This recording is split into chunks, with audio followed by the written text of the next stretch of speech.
Magandang araw po sa inyong lahat. Ang kwentong inyong mapapakinggan ay tungkol sa binatang si Adrian na kilalang palikero. Nagtungo siya sa isang tagumbaryo upang takasan ang babaeng kanyang nabuntis. Ngunit sa baryong yon ay nakilala niya ang misteryosang babae na si Liwayway. Kahit nalaman ni Adrian na aswang ang tatay ni Liwayway, ay patuloy pa rin niya itong niligawan. Si Liwayway na nga ba ang makakapagpabago sa pagiging mapaglaro sa pag-ibig ni Adrian? At magagawa bang ipaglaban ni Adrian si Liwayway sa tatay nitong si Lauro na tutol sa kanilang pagmamahalan? Ngunit bago ang lahat, huwag po nating kalimutang mag-subscribe at i-hit ang notification bell sa aking YouTube channel na The Voice Addict at Apong Isaak, para sa mas marami pang makapigil hiningang kwentong aswang at katatakutan mula sa mundo ng kababalagan. Umpisahan na po natin ang kwento. Matapos ang halos 10 oras na biyahe, ay bumaba na sa wakas ang gwapo at matipunong binata na si Adrian sa bus na kanyang sinakyan.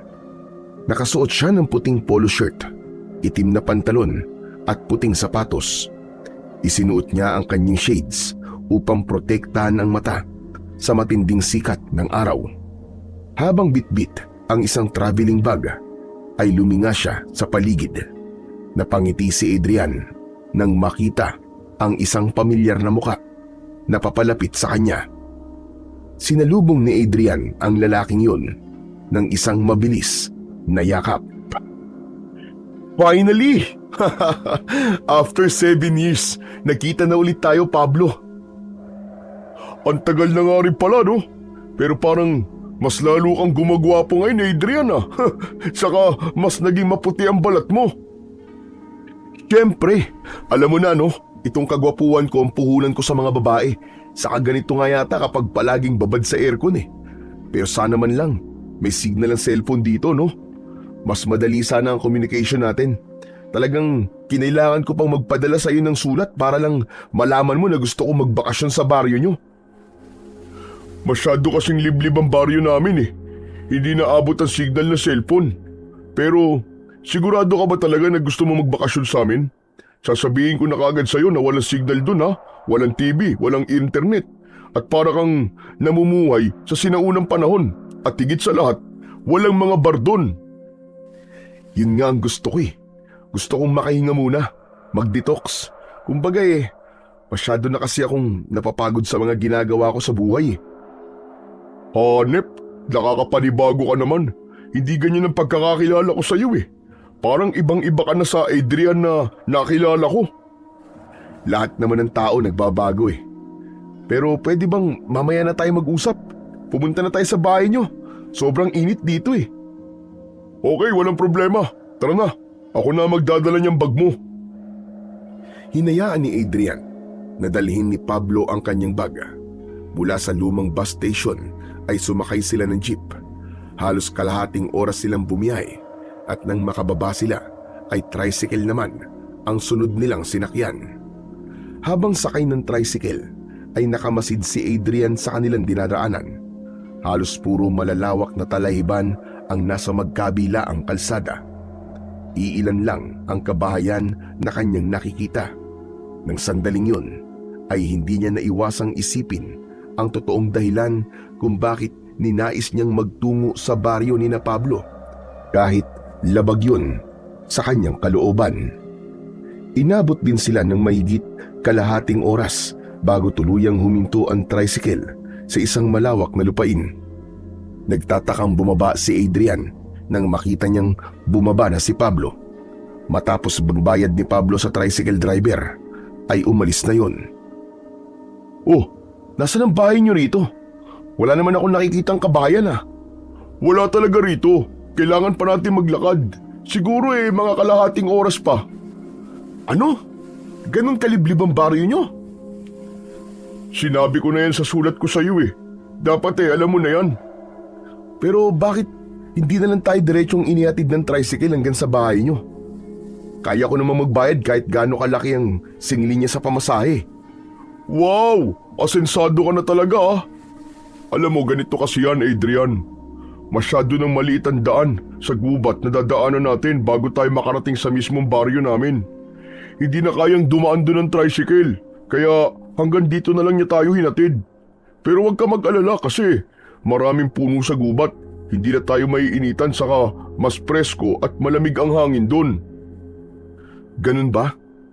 Mukhang wala naman akong choice kundi ang maglakad. Bahagyang natawa si Pablo. Kinuha ni Adrian ang bag niya kay Pablo at siya naman ang nagbuhat noon. Hindi nagtagal ay nakarating na sila sa gubat na sinabi ni Pablo. Napakatahimik ng lugar na yon. Pakiramdam tuloy ni Adrian ay isang kasalanan ang gumawa ng ingay. Kaya naman, hindi na siya nagsalita habang naglalakad. Noon ay naging katrabaho ni Adrian si Pablo sa isang kumpanya sa syudad. 1 taon nang nagtatrabaho doon si Adrian nang ma-hire si Pablo. Walang nakikipagkaibigan kay Pablo dahil isa itong probinsyano. Kaya si Adrian na ang kusan lumapit at nakipagkaibigan dito. Nagkasundo agad silang dalawa. Naging magaan ang loob nila sa isa't isa. At nagkasama pa sila sa iisang apartment noon. Hanggang sa kinailangan na ni Pablo na bumalik sa baryo nito dahil namatay ang lola niya. Simula noon ay hindi na nagkaroon pa ng komunikasyon ang dalawa hanggang sa inalam ni Adrian ang address ni Pablo sa HR department ng dati nilang pinagtrabahuang kumpanya dahil kinailangan niyang makahanap ng isang lugar kung saan walang makakaisip na naroon siya. Makalipas ang ilang minuto ay binasag ni Pablo ang katahimikan. Teka lang tol, ano pala ang totoong dahilan mo kung bakit naisipan mo magbakasyon sa ganito kalayong lugar? Ha? Wala naman. Bigla lang kitang na-miss. Simula kasi nang umalis ka sa Maynila ay hindi na tayo nagkausap eh. Gaya ng sinabi mo, walang signal sa lugar nyo. Adrian, kahit matagal tayo hindi nagkita ay kilala kita. Hindi ikaw ang klase ng tao na magbabakasyon sa isang lugar na malayo sa sibilisasyon. Alam kong hindi ka mabubuhay ng walang internet at syempre, walang babae. Grabe ka naman sa akin, Pablo. Pero sasabihin ko rin naman sa iyo ang totoong dahilan. Bigyan mo lang ako ng time na makapag-ipon ng lakas ng loob. Muling natahimik ang magkaibigan. Aminado si Adrian na totoo ang mga sinabi ni Pablo. Hindi siya mabubuhay ng walang internet at lalo na ng walang babae. Dahil sa taglay niyang kagwapuan at charm, ay madali niyang nakukuha ang mga babaeng nagugustuhan niya. Yun din ang naging dahilan kung kaya walang relasyon na nagtatagal sa kanya. Hindi niya kaya na isa lang ang kanyang nobya. May pagkakataon pa na 5 babae ang pinagsasabay-sabay niya. Para kay Adrian ay walang mali sa ginagawa niya. Mas marami siyang nobya ay mas nagiging malakas ang kumpiyansa niya sa kanyang sarili. Mas nararamdaman niya na gwapo talaga siya at kayang-kaya niyang paikutin ang kahit sinong babae sa kanyang mga palad. Tagaktak ang pawis sa mukha ni Adrian nang marating na nila ni Pablo ang isang bahay na may katamtamang laki. Gawa sa sawali ang dingding at ang bubong ay pawid. Sa harapan ay may mga nakatanim na halaman. Meron din doong 2 puno ng mangga na halos magkatabi at sa gitna ay may duyan na gawa sa lambat. Nandito na tayo! Welcome sa aming bahay! Aming bahay? Ibig sabihin may kasama ka? Asawa mo? Wala pa akong asawa. Saka na yan kapag stable na ang trabaho ko. Ang kasama ko rito ay si Lolo Ador. Wala nga lang siya ngayon pero mamaya uuwi na yun. Tara na sa loob para makapagpahinga ka na. Pumasok na ang dalawa sa bahay. Agad na napansin ni Adrian ang isang estante na puno ng mga pinatuyong dahon at mga bote na may lamang langis. Teka, albularyo ka na ba ngayon? Hindi, nagtatrabaho ko sa munisipyo sa bayan. Si Lolo Ador ang albularyo. Binata pa lang siya yan ang ikinabubuhay niya. Magaling din yung manghilot. Uy, talaga? Tamang-tama, sumakit ang likod ko sa tagal ng biyahe sa bus Pwede kaya ako magpahilot sa kanya mamaya? Oo naman, mamaya sasabihin ko sa kanya. Pero ipapaalala ko na sa iyo medyo may pagkamasungit si Lolo. Matanda na kasi, bugnutin yun. Kaya ikaw na lang ang bahala magpasensya sa kanya. Sanay na ako sa bugnutin, Chong. Topak nga ng mga babae, kinakaya ko Natawa si Pablo sa sinabing yun ni Adrian. Maya-maya pa ay dinala na ni Pablo si Adrian sa isang kwarto. Ayon kay Pablo ay dalawa silang gagamit ng kwartong yun habang nandoon si Adrian. Si Lolo Ador naman ay sa kabilang kwarto na mas maliit. Iniwanan na siya ni Pablo sa kwarto upang makapagpahinga. Hinubad lang ni Adrian ang kanyang sapatos at saka siya humiga sa papag na tanging banig lang ang latag. Kahit hindi sanay na matulog sa matigas na higaan, ay agad na nakatulog si Adrian dahil sa labis na pagod sa napakahabang biyahe. Madilim na ang paligid nang magising si Adrian. Naulinagan niya ang boses ni Pablo sa labas ng kwarto habang kausap ang isang matandang lalaki. Alam niya na ang matandang yun ang lolo ng kanyang kaibigan. Bumangon siya at lumabas ng kwarto. Nagpasalamat siya dahil may ilaw doon, dahil kanina ay iniisip niya na wala. Sabay na napatingin sina Pablo at Lolo Ador sa kanya. Unang kita pa lang ni Adrian kay Lolo Ador ay nahinuha niya kagad na totoo ang sinabi ni Pablo tungkol dito. Mukha nga yung masungit. Hindi man lang siya nito nginingitian o binati. Magandang gabi po, Lolo Ador. Ako po si Adrian. Kaibigan po ako ni Pablo sa Maynila. Hindi mo ba alam na anong oras na? Kanina pa ang oras ng hapunan. Alam mo bang kailangan ka pa naming hintayin? Dahil sa bahay na ito ay dapat sabay-sabay tayong kumakain. Lolo, hindi po alam yan ni Adrian Saka pagod po siya sa biyahe kaya ngayon lang po siya nagising. Hayaan niyo na po. Ilang segundong tinitigan ni Lolo Ador si Adrian. Saka ito tumayo at nagtungo sa kusina. Tumayo na rin si Pablo at lumapit kay Adrian. Totoo nga ang sinabi mo, Tol. Masungit nga ang lolo mo. Sabi ko na sa iyo tara na't kumain at ayaw niya talaga na pinaghihintay ang pagkain Naupo na sina Adrian at Pablo sa harap ng hapagkainan. May pritong tilapia at ensaladang talong sa lamesa. Sa gitna ay naroon ang isang kaldero ng kanin. Sasandok na sana si Adrian ng kanin nang biglang tinampal ni Lolo Ador ang kamay niya. Aray! Bakit po, Lo?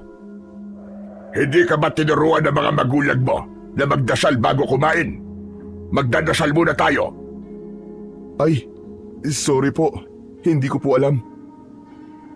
Matalim ang mga mata ni Lolo Ador kay Adrian. Pumikit na silang tatlo at pinangunahan ni Pablo ang pagdadasal at pagpapasalamat sa pagkaing pagsasaluhan nila sa gabi na yun. Pablo, baka maselan sa pagkain ng kaibigan mo. Hindi ba't galing yan sa syudad? Sabihin mo sa kanya, wala tayong mamahaling pagkain dito. Huwag po kayong mag-alala, Lolo Ador. Hindi naman po ako maarte sa pagkain Lumaki po ako sa hirap kaya sanay po ako sa mga simpleng pagkain.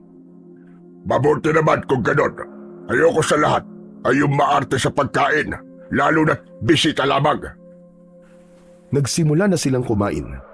Naging magana ang pagkain ni Adrian dahil hindi na niya maalala kung kailan siya huling nakakain ng lutong bahay. Sa syudad kasi ay mag-isa lang siyang naninirahan sa bahay na hinuhulugan niya at hindi siya marunong magluto. Kaya palagi siyang nagpapadeliver o hindi kaya ay kumakain sa iba't ibang fast food restaurant. Matapos ang masarap na hapunan ay lumabas si Adrian upang manigarilyo. Habang bumubuga siya ng usok ay napansin niya na napakatahimik ng paligid at wala na siyang nakikitang tao sa labas kahit hindi pa naman ganun kadilim. Hindi ka pa rin pala tumitigil sa pagyoyosi mo Nagulat si Adrian nang biglang magsalita si Pablo sa likuran niya. Tumayo ito sa tabi niya. Pambihira ka. Bumusina ka naman, Pablo. Nakakagulat ka naman. Ay, Diyos ko. Tumalo ng puso ko ah. Balik tayo sa tanong mo. Itong Yossi, binawasan ko naman na to. Napaits lang ako kasi kinakabahan ako sa lolo mo eh. Masyado siyang matapang. Ganun talaga si Lolo Ador. Kahit ako sinusungitan din nun. Pero mabait naman yun. Ganun nga yata kapag matanda na. Isang mahabang katahimikan ang namagitan sa dalawa habang ipinagpapatuloy ni Adrian ang pagtingin sa paligid. Teka Pablo, ganito ba dito palagi? Ang aga pa pero sobrang tahimik na ng paligid. Kahit isang tao sa labas wala akong makita oh. Ang layo sa Maynila, di ba? Ganito lagi rito kapag gabi na. Wala ka nang makikitang tao na nasa labas ng kani-kanilang mga bahay. Alam mo ba kung bakit? Bakit ba? Huwag ka mabibigla ah. Dahil sa aswang. Ano? Aswang? Pwede ba Pablo? Huwag mo nga akong takutin. Hindi totoo mga aswang-aswang. Kwentong barbero lang yan. Hindi totoo sa paniniwala mo. Pero sa paniniwala ng mga tao rito, totoo ang aswang, Chong. Kaya kung ako sa'yo, hindi na ako gagala kapag madilim na. Manatili ka na lang sa loob ng bahay, gaya ng ginagawa ng mga tao rito. Maniwala ka, Chong. Sa tingin mo ba ilalabas pa ako ng ganitong oras at maglalakad-lakad? Pambihira ka. Mabuti sana kung merong bar dito, wala naman. Pero, Chong, matanong ko lang. Kumusta mga babae rito? Marami bang magagandang bebot dito? Adrian, huwag mong dadalhin dito sa lugar namin ang pagiging playboy mo. Huwag mong paglalaroan ng mga babae rito. Bakit? Karamihan ba ng babae rito may alam sa pangungulam? Hindi. Saka, hindi ba dapat inaalis mo na yung pagiging mapaglaro mo sa mga babae? Tumatanda na tayo, Chong. 3 taon na lang, 30 na tayo. Dapat sa edad mong yan ay naghahanap ka ng babaeng seseryosohin at pakakasalan mo. Saka, iba mga babae rito, hindi gaya sa syudad. Babae sa syudad o babae sa baryo, iisa lang ang mga yan. Pare-parehas lang ng mga babae ang mga yan, Pablo. Ay nako, bahala ka na nga sa buhay mo. Basta, kapag nalagay ka sa trouble, ay huwag mong sasabihin na hindi kita pinagsabihan ha. Maiba ko, baka naman pwede mo nang sabihin ang totoong dahilan kung bakit bigla mo naisipan na magpunta rito. Hindi muna nagsalita si Adrian. Tinapos muna niya ang isang stick ng sigarilyo at nagsindi ng isa pa. Kumuha siya ng lakas ng loob sa paghit-hit sa sigarilyo bago niya sinagot ang tanong ni Pablo. Nakabuntis ako, Pablo Ano? Totoo ba yan? Ibig sabihin magiging ninong na ako ng anak mo? Hindi ba may kasunduan tayo na magiging ninong tayo ng unang magiging anak natin? Tinakasan ko yung babae. Ayoko pa na responsibilidad.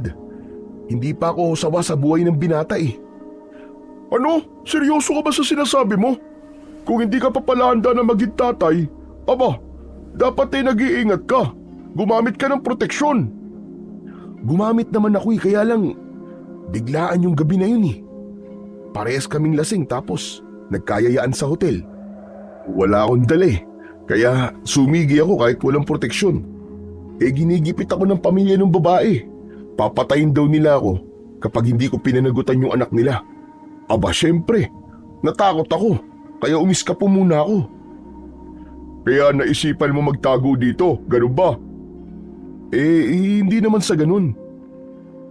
Ganun yun, Adrian. Kasi kung hindi ka nagtatago, ay wala ka rito at naroon ka sa Maynila. Hinaharap mo sana ang problema mo. Di kung ayaw mo magpakasal, panagutan mo na lang yung bata. Sabihin mo na magsusustento ka na lang.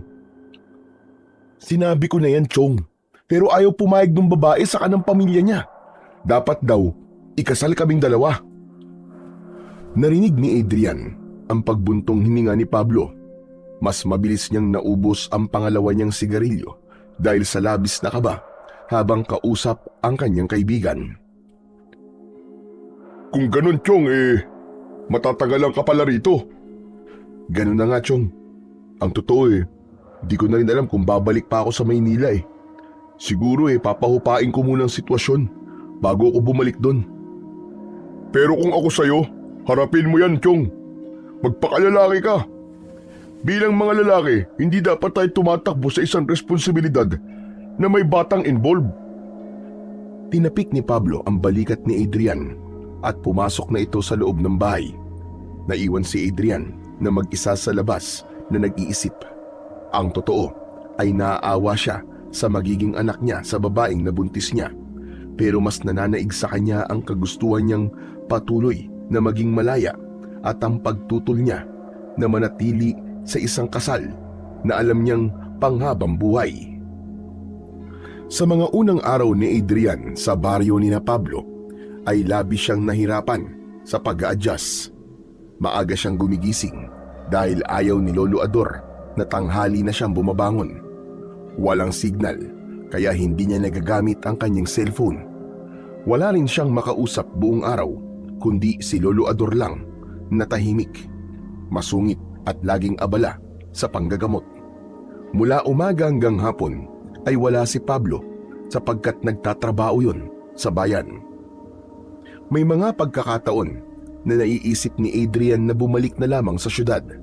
Pero sa tuwing naiisip niya yun, ay naiisip niya rin ang babaeng nabuntis niya.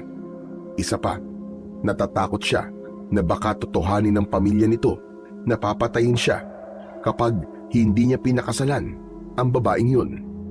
Hindi pa siya handang harapin ang problemang tinakasan niya, kaya kahit mahirap ay pinili niyang manatili sa lugar na yun at umasa siya na magiging maayos din ang lahat pagdating ng tamang panahon.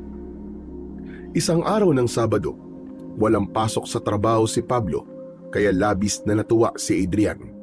Sa wakas ay hindi na lang si Lolo Ador ang makakasama niya. Nang makapag-almusal sila, ay inaya si Adrian ni Pablo na mamasyal sa isang magandang lugar sa baryong yun. Dinala siya ni Pablo sa isang malinis na ilog na nasa dulong bahagi ng baryo. Medyo mabato roon pero bawing-bawi naman sa sobrang linaw ng tubig. Bukod doon ay napakaganda rin ng paligid. Napakaraming puno sa paligid kaya kahit tirik na tirik ang sikat ng araw ay hindi ganon kainit. Sa iba't ibang bahagi ng ilog ay may ilang kababaihan na abala sa paglalaba at ilang bata na naliligo at naglalaro. Namamanghang pinagmasdan ni Adrian ang buong paligid. Ayos Wala bang entrance fee dito, Chong? Grabe, sobrang ganda dito. Wala, Chong, libre lang to. Kahit na anong oras ay pwede ka magpunta dito nang wala kang binabayaran. Napakaswerte niyo pala dito kasi may ganito kayo kaganda at kalinis na ilog. Hindi kasi abusado ang mga tao rito. Saka naniniwala kami na may nagbabantay na diwata sa ilog na to. At kapag nilapastangan namin tong ilog ay magagalit siya. Kaya ganun na lamang alagaan ng ilog na to. Napailing si Adrian habang tumatawa. Hanep kagabi aswang, ngayon naman diwata. Anong susunod? Tikbalang, kapre, tiyanak, o baka naman sigbin. Hoy, ikaw talaga. Puro kakalokohan. Alam mo, parang ang sarap mag-inom dito. Wala ba mabibila ng alak dito, Chong? Meron naman. Gusto bang bumili ako? Samahan ko na rin ng chicharon para may pulutan. Sige, hintayin na lang kita rito, Chong. Nagmamadaling umalis si Pablo habang si Adrian naman ay pinagsawa ang kanyang mata sa ganda ng kanyang nakikita. Muli niyang nakita ang mga batang naliligo sa ilog at nakaramdam siya ng inggit sa mga yon. Hinubad niya ang kanyang sando at nalantad ang kanyang matipunong katawan. Lumusong siya sa malamig na tubig ng ilog na tanging shorts lang ang suot. Grabe ang lamig! Nakaka-relax! Ang sarap dito! Masayang naglalangoy sa ilog si Adrian ay bigla siyang natigilan nang may nakita siyang isang babae na papunta sa ilog. May batya na nakapatong sa ulo nito at may dala itong palo-palo. Umupo ang babae sa bato sa gilid ng ilog at nagsimulang maglaba. Tila na batubalani si Adrian sa kagandahan ng babaeng yon. Morena ang kutis ng babae, mahaba ang tuwid at itim nitong buhok na paminsan-minsan ay hinahawi nito kapag humahangin ng malakas. Simple ang ganda ng babae pero napakalakas ng dating nito para kay Adrian. Napaka-inosente nitong tignan na para bang hindi ito makabasag ng pinggan. Adrian, nandito na ang request mong alak ko. Napapitlag si Adrian nang marinig ang boses ni Pablo. Tumingin siya sa kaibigan niya na may 2 bote ng malaking beer at isang supot ng chicharon. Umahon muna sa ilog si Adrian at lumapit kay Pablo. Binuksan ni Pablo ang 2 bote ng beer gamit ang ngipin. Inabot nito ang isang bote sa kanya at saka sila umupo sa malapad na bato sa tabi ng ilog. Habang tumutungga ng beer ay nakatitig si Adrian sa napakagandang babae. Hindi niya pa rin maalis ang tingin niya sa dalaga. Marami na siyang nakitang magagandang babae sa Maynila, ngunit iba ang dating ng babaeng yon para sa kanya. Teka lang, bakit kanina ka pa ba tulala dyan? Uy, Adrian, para ka na maligno ah. Chong, sino yung babae na yun? Inginuso ni Adrian ang magandang babae at tinignan naman ni Pablo ang itinuro niya. Ah, si Liwayway yun. Bakit? Type mo? Oo, Chong. Sobrang ganda niya kahit sa malayo. Naku, tinamaan ka ng magaling. Okay, sige. Payag na akong pormahan mo ang kahit sinong babae dito sa baryo namin. Maliban lang kay Liwayway. Bakit? May gusto ka ba sa kanya? Kung oo, walang problema sa akin. Kilala mo naman ako eh. Mapagbigay ako pagdating sa mga kaibigan ko. Wala akong gusto sa kanya, Chong. Ang kwento kasi dito sa amin eh, aswang ang tatay ni Liwayway na si Mang Lauro. Kaya kung mapapansin mo, ay nakahiwalay siya sa ibang mga naglalaba kasi iniiwasan sila ng mga tao rito eh. Kasi ang alam dito sa amin ay aswang din niyang si Liwayway. Kasi aswang nga ang tatay niya. Ayan ka na naman sa mga aswang-aswang mo eh. Saka tignan mo nga siya. May aswang bang ganyang kaganda? Sandali, Chong, at lalapitan ko ha. Magpapakilala ako. Tumungga muna ng alak si Adrian bago siya tumayo. Sinubukan siyang pigilan ni Pablo, ngunit hindi niya ito pinakinggan. Mas nanaig sa kanya ang kagustuhang makilala ang babaeng yon. Hindi na bago kay Adrian ang ganong gawain. Para sa kanya ay napakadali lang kausapin ng isang babae kahit hindi pa siya nito kilala. Nang makalapit si Adrian kay Liwayway, ay mas lalo siyang nabighani rito. Napagtanto niya na mas maganda pala ito sa malapitan. Sobrang amo ng mukha nito na parabang sa buong buhay nito ay hindi pa ito nakakagawa ng kasalanan. Patuloy lang si Liwayway sa pagkuskus at pagpalo sa damit na nilalaban nito. Tila hindi nito ramdam na nakatayo si Adrian sa tabi nito. Tumikhim si Adrian upang kunin ang atensyon ng dalaga. Tumingin naman ang dalaga sa kanya habang may gulat at takot sa mga mata. Agad namang ipinakita ni Adrian ang kanyang magandang ngiti na alam niyang kinahuhumalingan ng napakaraming mga babae. Hello miss. Ako nga pala si Adrian. Ang sabi ng kaibigan ko Liwayway daw ang pangalan mo. Gusto ko sanang makipagkaibigan sa'yo. Inilahad ni Adrian ang kanyang kamay, pero tinignan lang yun ni Liwayway. Nagulat siya nang mabilis na nagligpit si Liwayway ng mga nilalaban nito. Inilagay nito sa batya ang mga damit at tumayo. Ipinatong nito ang batya sa ulo at nagsimulang maglakad palayo sa kanya. Sandali miss! Aalis ka na? Hindi ka pa tapos maglaba, di ba? Hindi siya pinansin ni Liwayway. Tuloy lang ito sa paglalakad ng mabilis. Hinabol ni Adrian ng babae at hinawakan niya ito sa braso. Lumingon si Liwayway sa kanya at nawalan ito ng balanse. Napasubsob ito sa matipunong dibdib ni Adrian habang ang ilang piraso ng mga damit na nasa batya ay nalaglag sa lupa. Parang napaso na inilayo ni Liwayway ang sarili kay Adrian. Tignan mo ang ginawa mo. Nadumihan na ang mga damit ko. Ikaw naman kasi, bigla-bigla ka nalang umaalis. Pero huwag ka mag-alala, tutulungan kitang laban ng mga yan. Hindi na sumagot si Liwayway. Pinulot nito ang mga damit at muling inilagay sa batya. Tutulungan na kita, Liwayway. Akmang pupulutin ni Adrian ng isang damit pero bigla siyang pinanlisikan ng mga mata ni Liwayway. May kung anong takot at kilabot ang gumapang sa kanya sa paraan ng tingin na yun ng dalaga. Kinuha ni Liwayway ang huling piraso ng damit na nasa lupa at saka yun nagmamadaling umalis.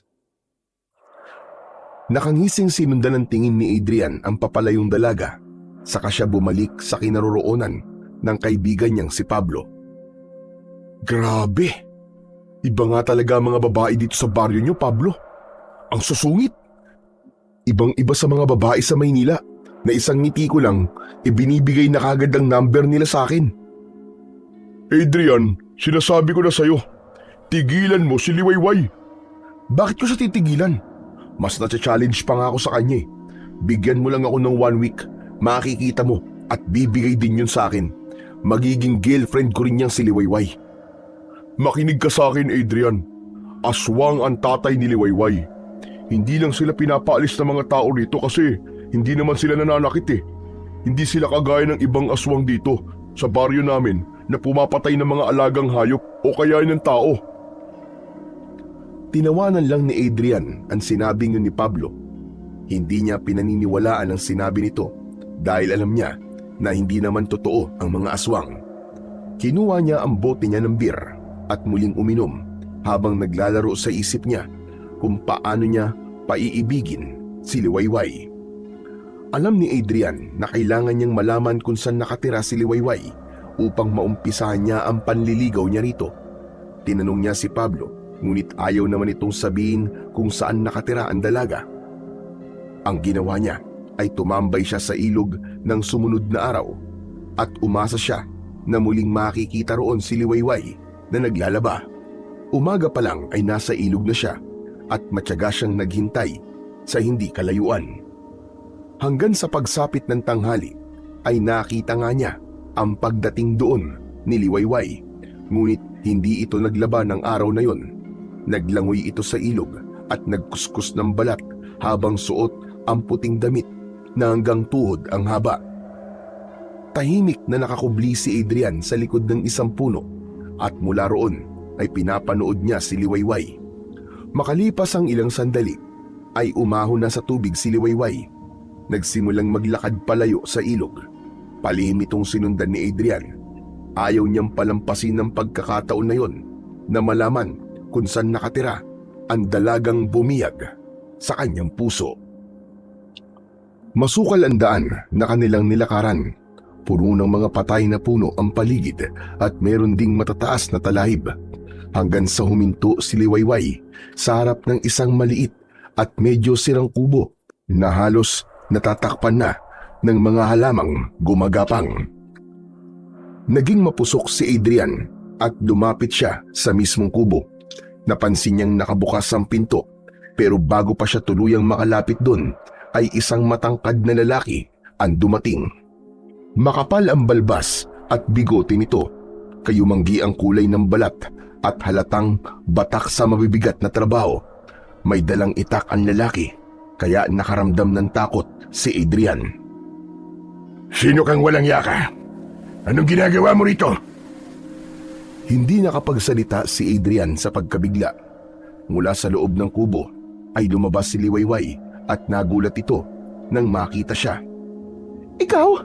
Anong ginagawa mo rito? Kilala mo lalaking yan, Liwayway? Hindi po, Itay. Nilapitan niya po ako kahapon sa ilog at nakikipagkilala po siya sa akin. Sa tingin ko po ay hindi siya taga rito. Binubusuhan mo ba ang anak ko? Sandali lang po. Magpapaliwanag po ako. Huwag po muna kayo magalit sa akin.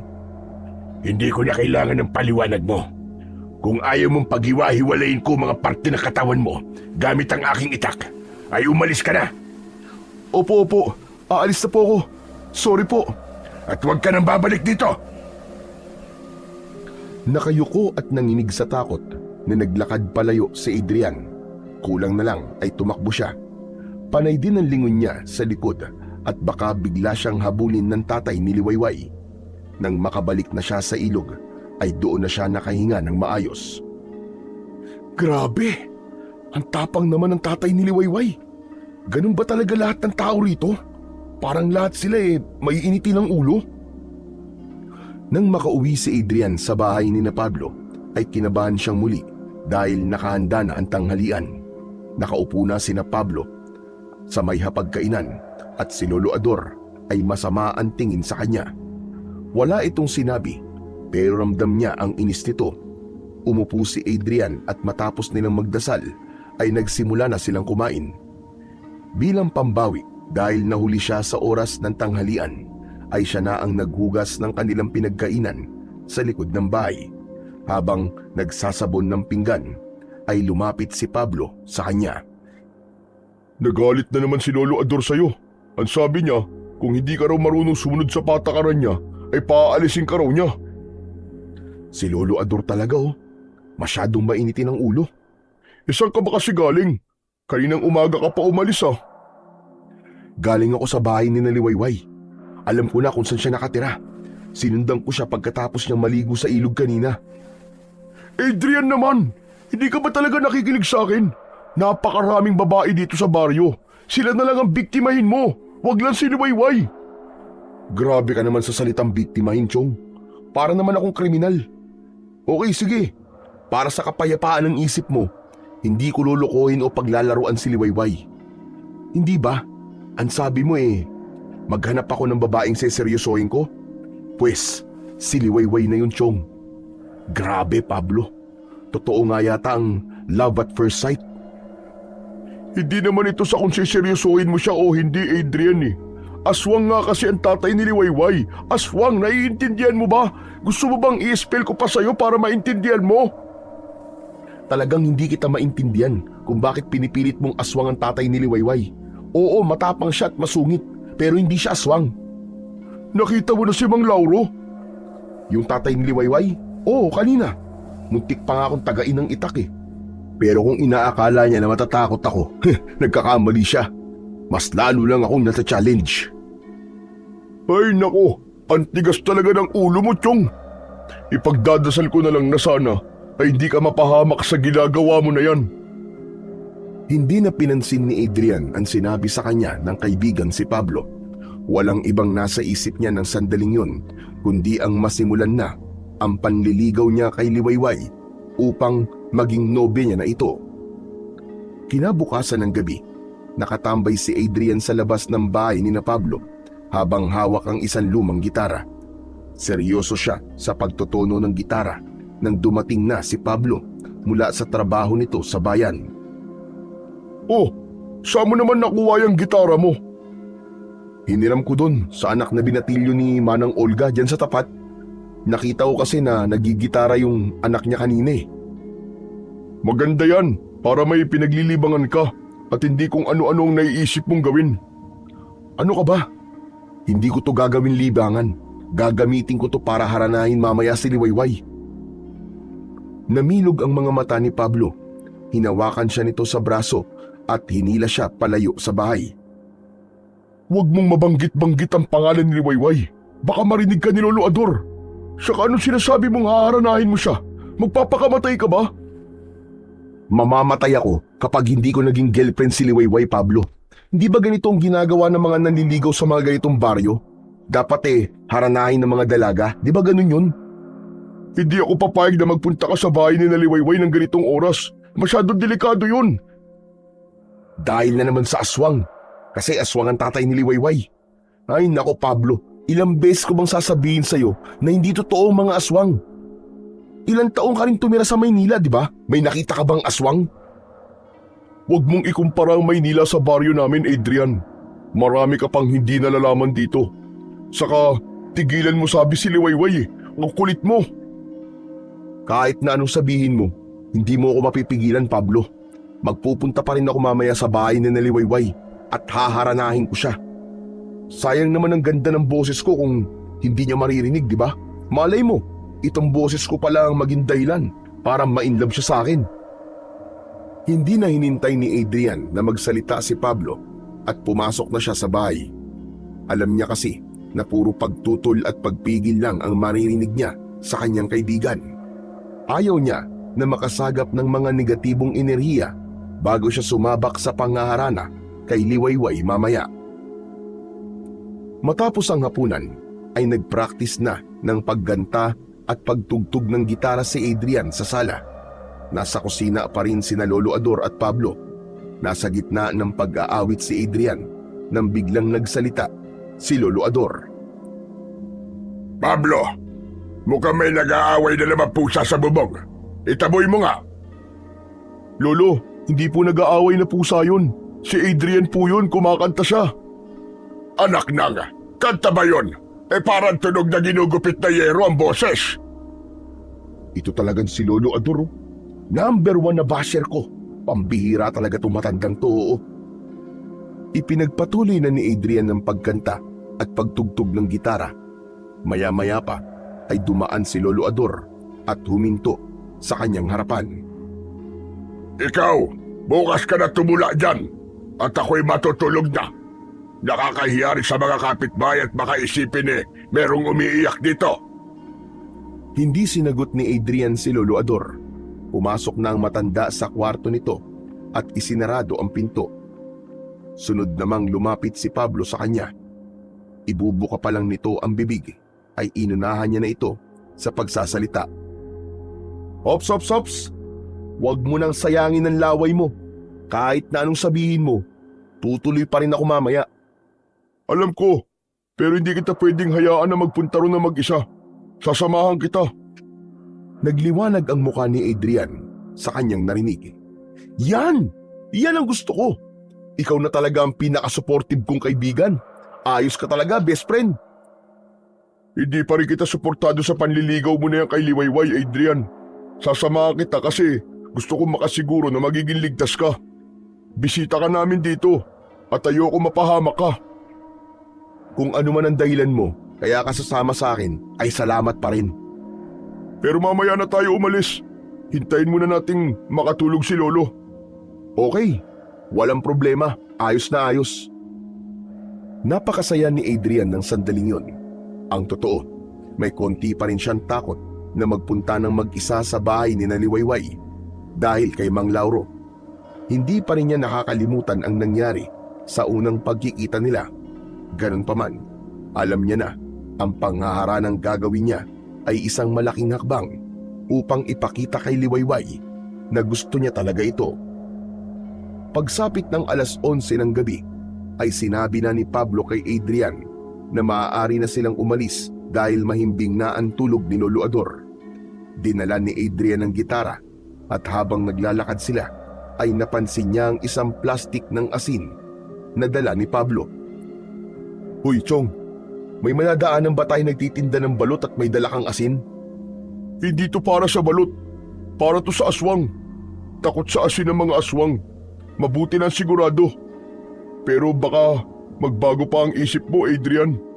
Huwag mo nang ituloy ito. Umuwi na lang tayo. O kung gusto mo talagang haranahin si Liwayway, bukas na lang ng umaga. Pambihira na yan, oo. Alam mo, ikaw tong probinsyano pero ikaw itong hindi alam na gabi lang ginagawa ang harana. Saka maganda nga na gabi mang harana para romantic kasi tahimik. Patuloy na naglakad ang dalawa. Bagamat kinakabahan, ay mas lamang ang kasiyahan ni Adrian. Hindi na lang niya binigyan ng pansin ang manakanakang paglinga ni Pablo sa paligid na para bang iniisip nito na anumang sandali ay may susunggab sa kanila na kung ano mula sa kung saan. Matapos nilang makatawid sa ilog, ay dinaanan nila ang masukal na daan patungo sa bahay ni Liwayway. Hindi nagtagal ay natanaw na ni Adrian ang kubo kung saan naninirahan ang dalagang nais niyang haranain sa gabing yun. Biglang hinawakan ni Pablo sa braso si Adrian. Napatingin siya sa kanyang kaibigan. Adrian, umuwi na tayo. Grabe na ang kilabot na nararamdaman ko eh. Baka naman kasi kailangan mo lang gumamit ng banyo kaya ka kinikilabutan. Pero kung natatakot ka talaga, Sige, umuwi ka na lang, mauna ka na. Kaya ko naman to kahit mag-isa lang ako eh. Anak ng 7 kagaw naman talaga oh. Masyado ka talagang pasaway. Ipapaalala ko lang sa'yo na yung pagkahumaling mo sa mga babae ang palaging nagpapahamak sa'yo. Pero hindi sa pagkakataong to, Chong. Ngumiti si Adrian at tinapik-tapik sa pisngi ang kaibigang si Pablo. Muli siyang naglakad at tuminto sa nakasaradong bintana ng kubo ni Naliwayway. Tumikhim siya bago nagsimulang tumugtog ng gitara. Sinabayan niya yon ng sintonadong pag-awit, pero sa kanyang pandinig ay napakaganda ng kanyang boses. Habang patuloy ang kanyang pag-awit, ay wala siyang nakikitang nagsindi ng ilaw, pero ramdam niya na naririnig ni Liwayway ang kanyang pag-awit. Makalipas ang ilang minuto, ay natapos na ni Adrian ang pangaharana. Huminga siya ng malalim at naghintay na bubuksan ni Liwayway ang bintana. Oh, ngayon tapos ka ng mangharana. Umuwi na tayo. Anak ng teteng, oo. May lakad ka ba? May taxi bang naghihintay sa'yo at nagmamadali ka? Sandali lang. Sigurado ako na pagbubuksan ako ni Liwayway ng bintana. Easy ka lang dyan, relax lang. Tumalon ang puso ni Adrian nang makita niya na may nagliwanag sa loob ng kubo.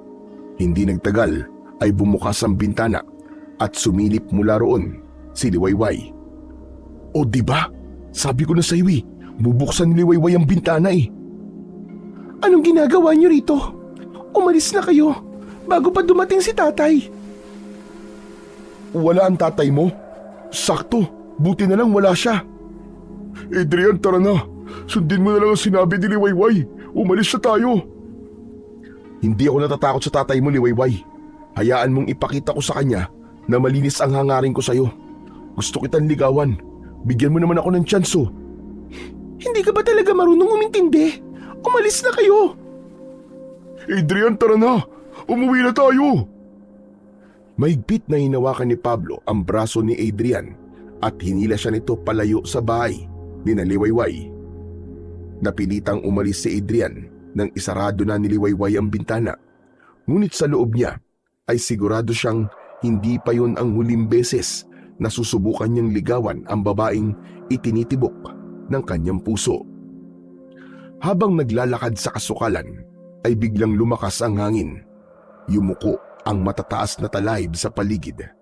Sandali silang napahinto at sa pagtingala nila ay nakita nila ang isang parang napakalaking ibon na lumilipad.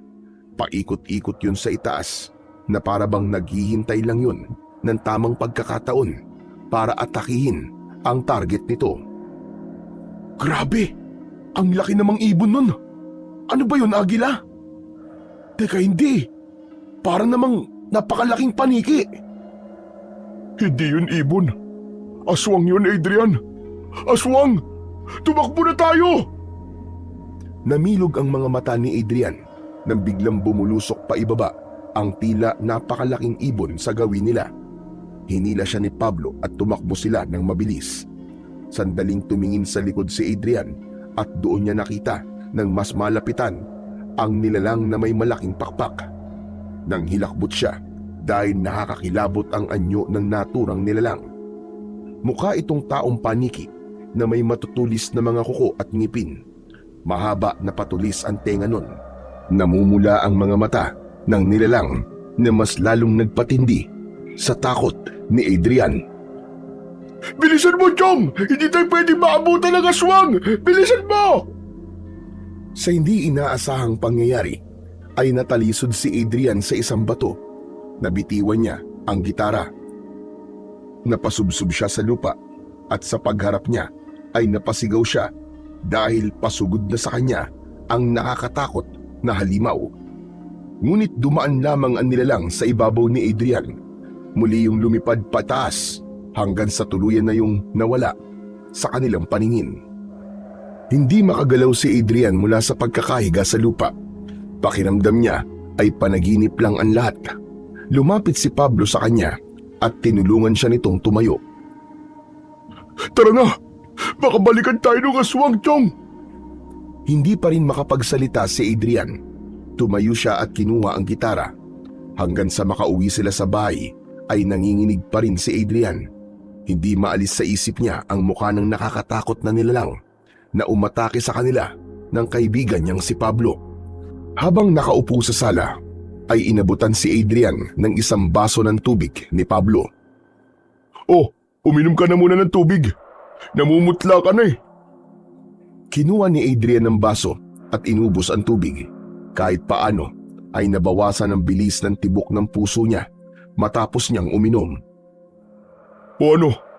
Kala mo siguro naman naniniwala ka na totoo nga may aswang. Yun na ba yung aswang na sinasabi mo, Chong? Yun na nga, hindi ba't nakakatakot siya? Hindi ako naniniwala dati sa aswang. Pero sa nakita ko kanina, mukhang tama ka nga, Pablo. Totoo nga ang aswang. Akala ko katapusan na natin kanina eh. Sigurado ko na maraming babae ang iiyak kapag namatay ako kasi hindi na nila matitikman ang kagwapuan ko. Hataw, iba ka rin talaga no? Muntik na nga tayo mamatay eh. Nagagawa mo pang magyabang ng ganyan? Hindi ako nagyayabang, Pablo. Nagsasabi lang ako ng totoo, no? Talagang mahal pa rin ako ng Diyos at ayaw niya sigurong mabawasan ng gwapo ang mundo natin. Pero buti na lang talaga at nakaligtas tayo dun sa pangit na aswang na yun. Kung nagkataon ni wala, kwento na tayo ngayon. Anong aswang ang sinasabi yung dalawa?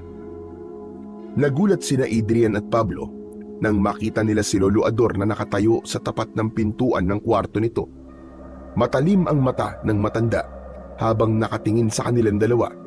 Naglakad ito palapit kina Adrian at mas naging matalim ang mga tingin nito.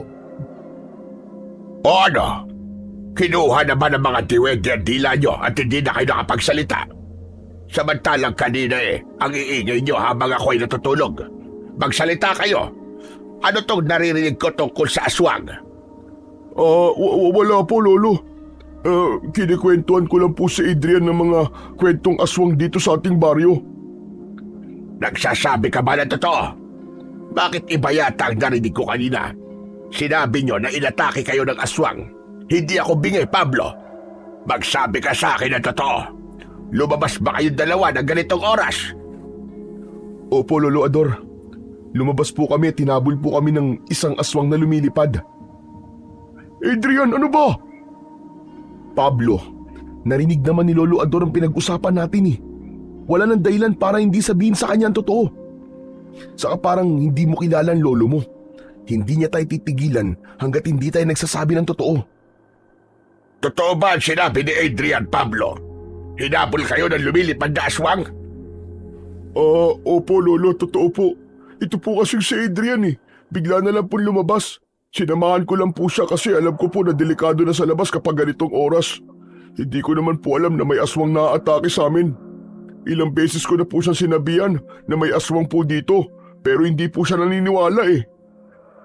Yang pagiging matigas ng ulo mo ang magpapahamak sa'yo, Adrian. Dayo ka lang sa lugar namin at marami ka pang hindi nalalaban dito. Naiintindihan ko kung hindi ka naniniwala sa aswang dahil karaniwan na yan sa mga galing ng syudad. Kaya kung hindi ka mapagsabihan at ipipilit mo mga gusto mong gawin, ay mas makabubuti na umalis ka na lang dito. Ayoko mapapahamak ka habang nandito ka sa aking bahay dahil kargo ka pa namin. Matapos yun, ay bumalik na si Lolo Ador sa silid nito. Naiwan sina Adrian at Pablo na walang imik. Hindi nagtagal ay pumasok na rin sila sa kanilang kwarto at nahiga. Ngunit hindi magawang makatulog ni Adrian ng gabing yun. Kung sa nakalipas na araw ay ang mukha ni Liwayway ang nasa isip niya. Nang gabing yun ay ang nakakatakot na mukha ng aswang ang naglalaro sa kanyang imahinasyon. Kinabukasan ay ibinalik na ni Adrian ang gitarang hiniram niya. Dahil sa nagasgasan yun nung nakaraang gabi, ay binigyan niya ng pera ang may-ari ng gitara. Pagbalik niya sa bahay ay naabutan niya si Pablo na nakaupo sa labas. Oh, Chong, bakit di ka pa yata nakabihis? Tinatamad ka bang pumasok sa trabaho mo ngayong araw? Holiday ngayon, kaya hindi ako papasok. Mabuti naman, para hindi lang si Lolo Ador ang makakausap ko maghapon. Umupo si Adrian sa tabi ni Pablo. Bumalik sa alaala niya ang nangyari sa kanila kagabi. Grabe, Chong. Hindi ko talaga makalimutan yung aswang. Hanggang sa panaginip nagpakita siya sa akin. Siguro naman makikinig ka na sa akin simula ngayon. Maganda na rin na nangyari yun para hindi mo iniisip na sinungaling ako. Pero alam mo, malakas ang kutob ko na si Mang Lauro yung aswang na umatake sa ating kagabi. Yung tatay ni Liwayway? Paano mo naman nasabi? Hindi kasi ikaw ang unang dayo rito na nagtangkang ligawan si Liwayway. Mabenta kasi talaga siya sa mga dayo. Hindi na ako nagtataka kasi napakaganda naman talaga niya. At alam mo ba na lahat ng dayo na nagtangkang manligaw kay Liwayway ay inatake ng aswang. Ang hinala namin, ayaw ni Mang Lauro na may nanliligaw sa anak niya. Bakit naman? Siguro gusto niyang protektahan si Liwayway. Gusto niyang protektahan ang sikreto nilang mag-ama na hindi naman na sikreto sa amin kasi nga may hinala kami na aswang sila. Pinag-isipan ni Adrian ang mga sinabi ni Pablo. Ganun pa man, hindi pa rin nawala ang pagkagusto niya kay Liwayway. Mas lalo pa siyang nagkaroon ng kagustuhan na maging nobya si Liwayway dahil mas matindi ang sinisigaw ng kanyang puso kesa sa naririnig ng kanyang tenga. Sa kabila ng mga nalaman niya, ay sinabi pa rin ni Adrian sa sarili na hindi siya hihinto hanggang sa maging nobya niya na si Liwayway. Isang umaga, matapos mag-almusal, ay nagtungo si Adrian sa ilog. Habang nakaupo sa isang malaking bato sa gilid ng ilog, ay natanaw niya mula sa di kalayuan ang pagdating ni Liwayway. Bitbit nito ang isang batya ng labahan.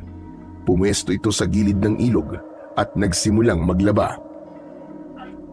Makalipas ang ilang minuto, ay 2 lalaki ang lumapit kay Liwayway. May hindi magandang naramdaman si Adrian, pero nanatili lang siya sa kanyang kinauupuan. Kinausap ng 2 lalaki si Liwayway at nakita niya ang hindi magandang reaksyon sa muka ng dalaga. Doon na tumayo si Adrian at mabilis niyang tinungo ang kinaroroonan ni Liwayway. Napansin niya ang takot sa muka ng dalaga. Liwayway, binabastos ka ba ng 2 to? Hoy kayong 2, umalis nga kayo dito. Para sa kaalaman nyo, black belter ako sa taekwondo. Marunong din ako ng karate. Baka gusto nyong makatikim ng sipa at suntok ko. Bumakas ang takot sa mukha ng 2 lalaki at walang imik na umalis ang mga yon. Kala nyo mga duwag naman pala kayo eh. Binabastos ka ba nila, Liwayway?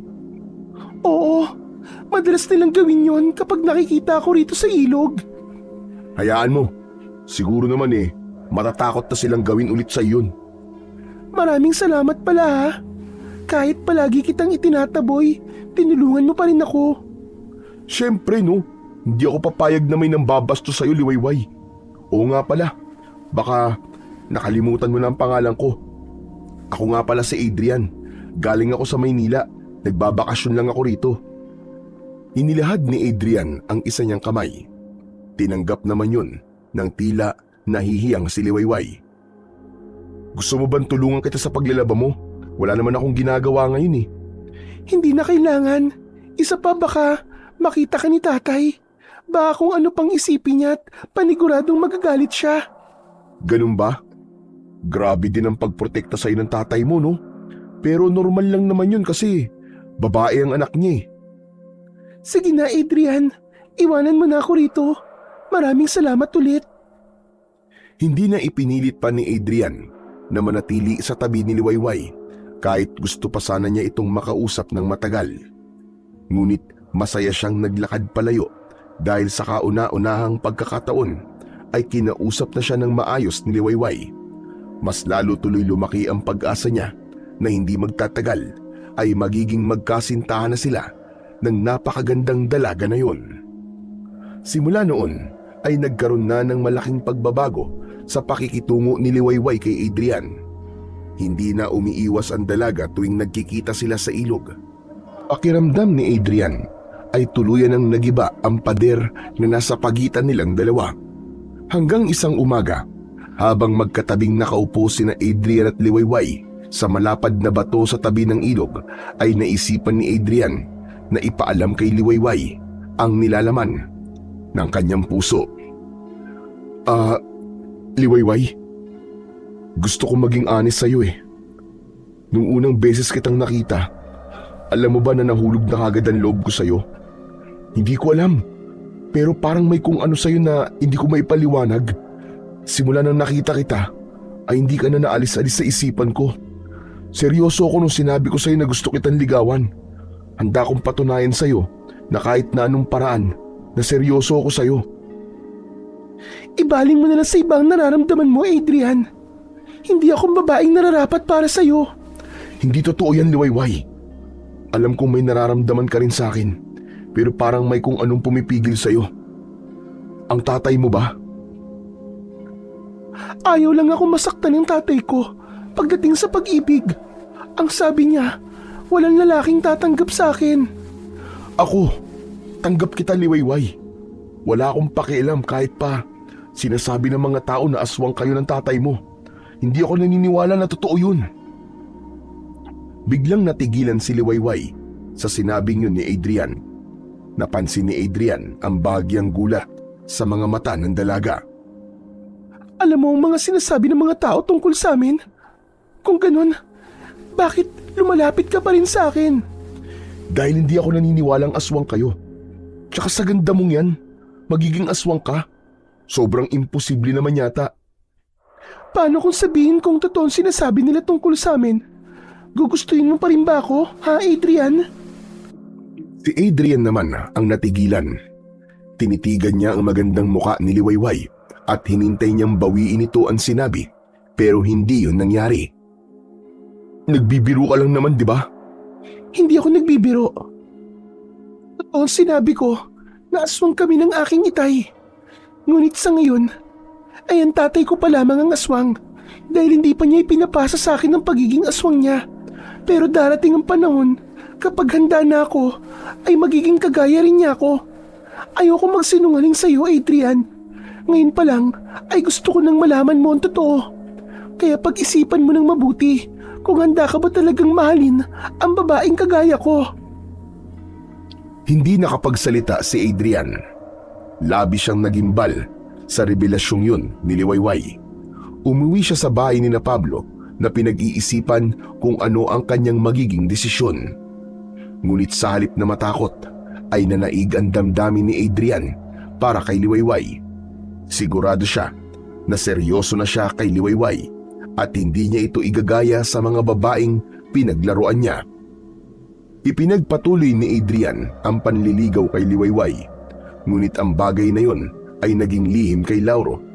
Kapag nagkikita sila ni Liwayway sa ilog, ay palagi niya itong binibigyan ng bulaklak na pinipitas niya sa tanim ng kapitbahay ni na Pablo.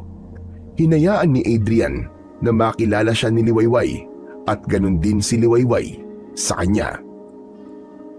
Kapag may pagkakataon, ay namamasyal sila sa bayan, kumakain sila o hindi kaya ay nanonood sa sinihan.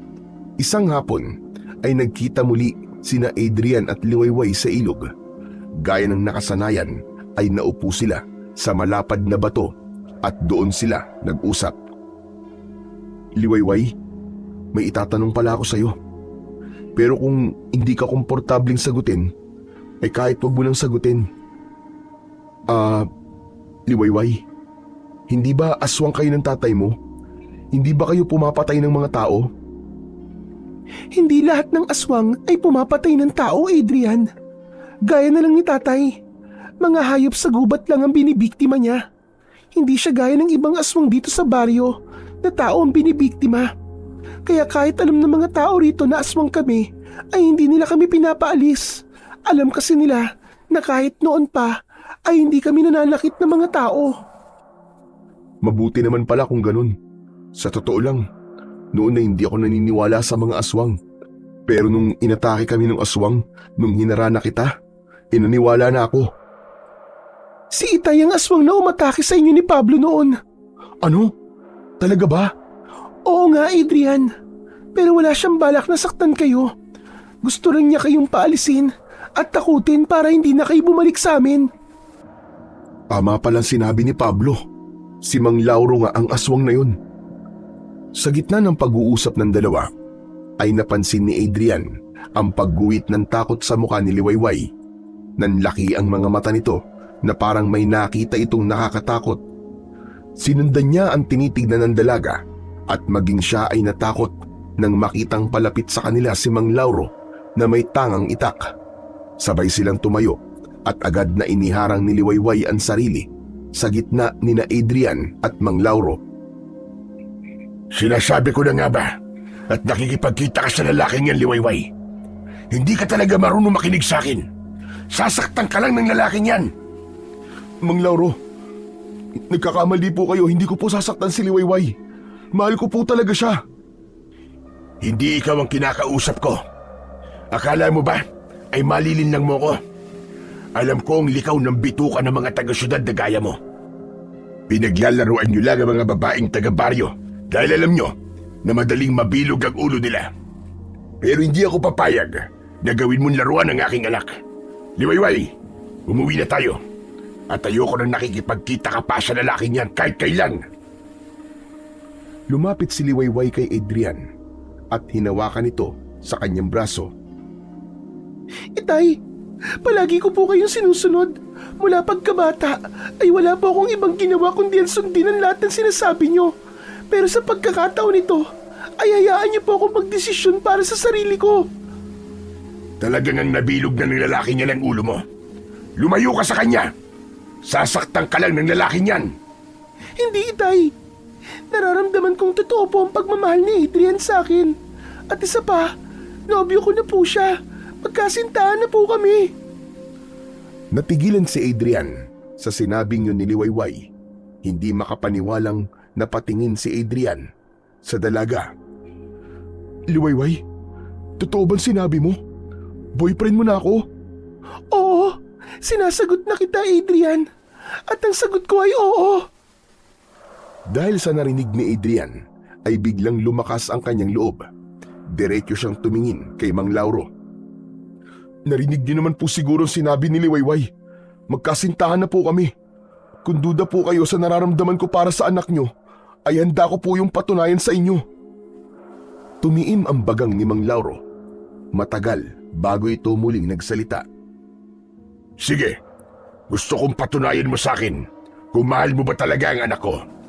Mamayang gabi ay magtungo ka sa aming kubo. Ikaw lang ang magpunta roon at ayokong may kasama ka.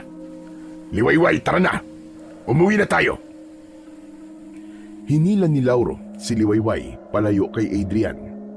Wala nang nagawa si Liwayway kundi ang sumama sa tatay nito.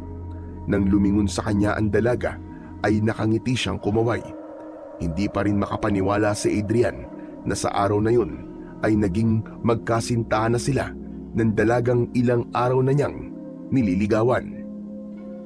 Inagabihan ay hinintay ni Adrian na makatulog sina Pablo at Lolo Lauro bago siya lumabas ng bahay. Mag-isa siyang naglakad patungo sa bahay ni Liwayway.